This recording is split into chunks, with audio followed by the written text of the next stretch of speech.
Hey guys. It's Ian Lives, and welcome to my review for the movie In a Violent Nature.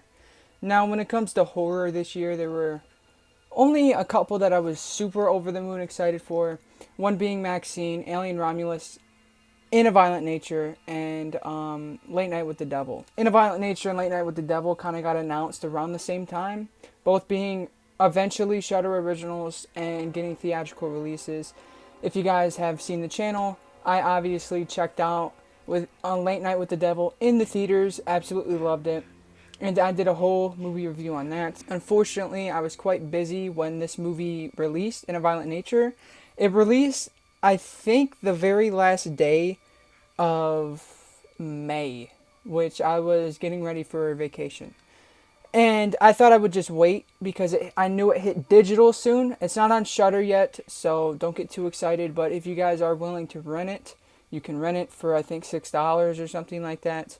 I think it hits Shudder in the Halloween season. I would assume so. I did end up watching this movie, and I was nervous, honestly, because the ratings for this movie were kind of rickety when the movie came out.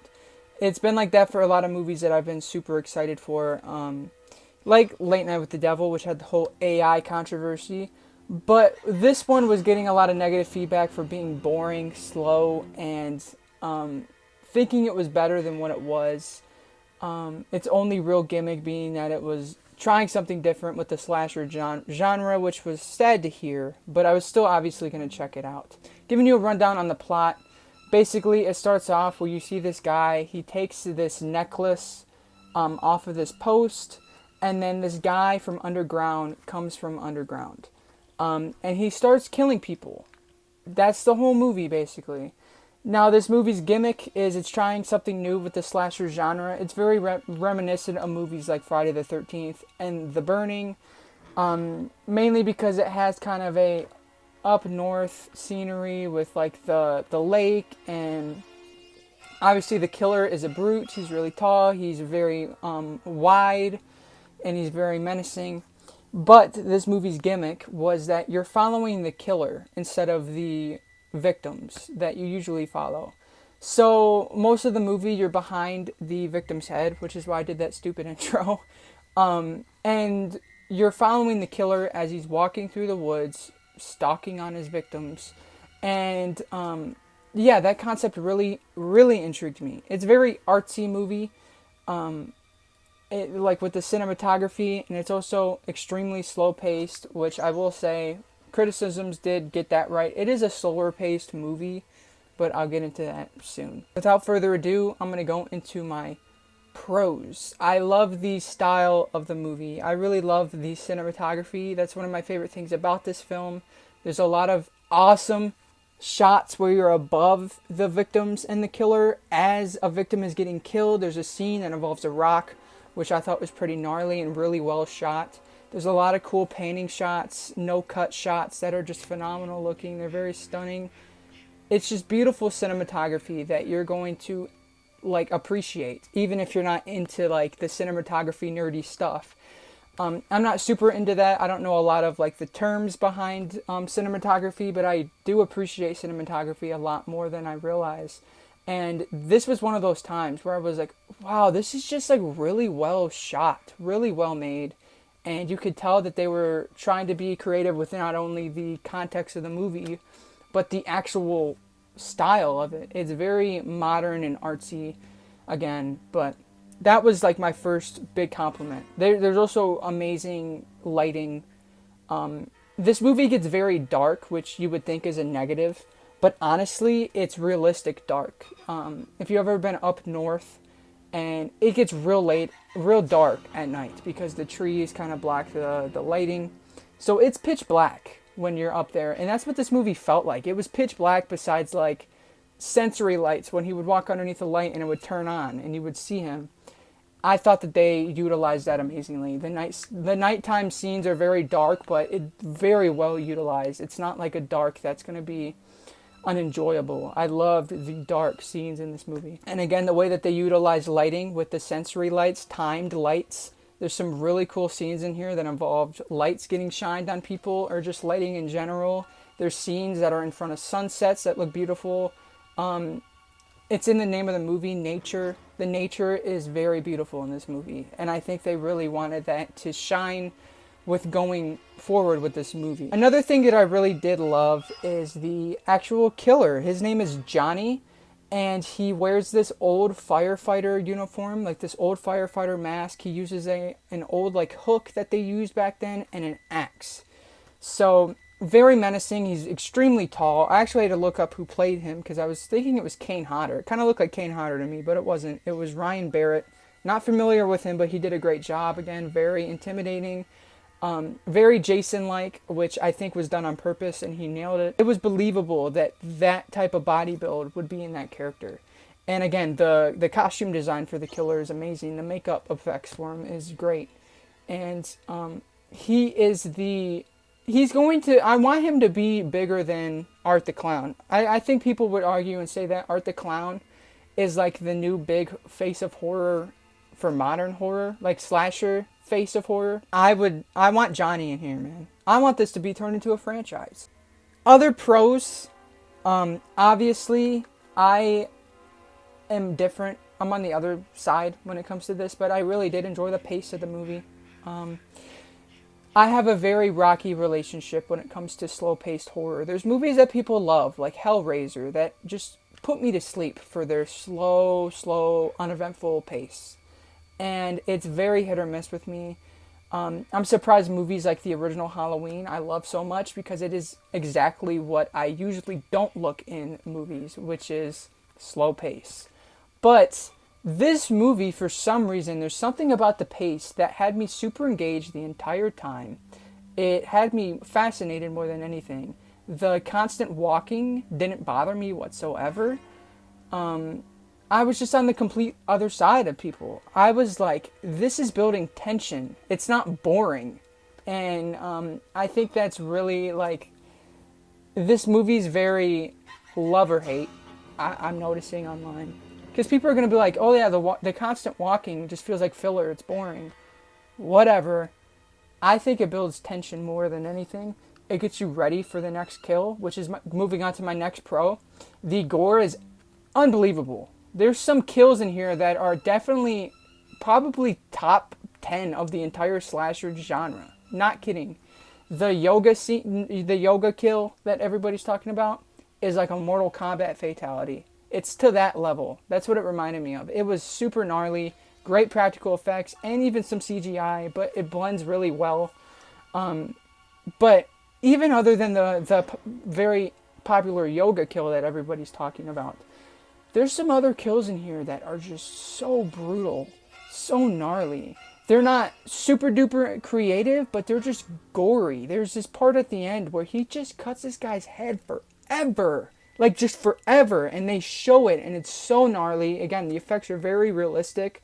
There's scenes where people are blinking while they're getting brutally murdered, which just makes it super realistic to me. Because it's like they're still awake, you know, they're still conscious. It does not hold back whatsoever on the gore. Like, whatsoever.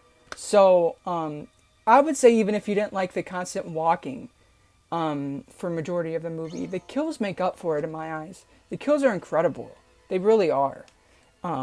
So that's a huge pro. That's probably my favorite thing about the movie, is I'm fascinated that a modern movie, this new, is having this good of practical effects as it is. I feel like we haven't seen something like this probably since Terrifier 2 when it comes to actually noticing and appreciating the art of practical. It's not CGI bloodfest. It's not like you don't notice CGI. I only noticed CGI one time. And it wasn't super disappointing. I was like, oh yeah, the CGI looks good.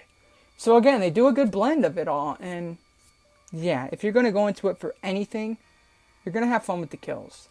Another pro that I really enjoyed, the fact that there's zero soundtrack at all. It's very ambiance driven. It's very crickets, birds chirping, insects, and obviously footsteps. Basically the whole movie. There's one kill that involves somebody having headphones on and you hear some rock music, but that's literally the only ounce of music in the movie besides the end credits. So that was a really nice touch. That added to the atmosphere and made it creepier and made it feel like you're like watching not a movie. Like you're not supposed to be watching this because it's so raw.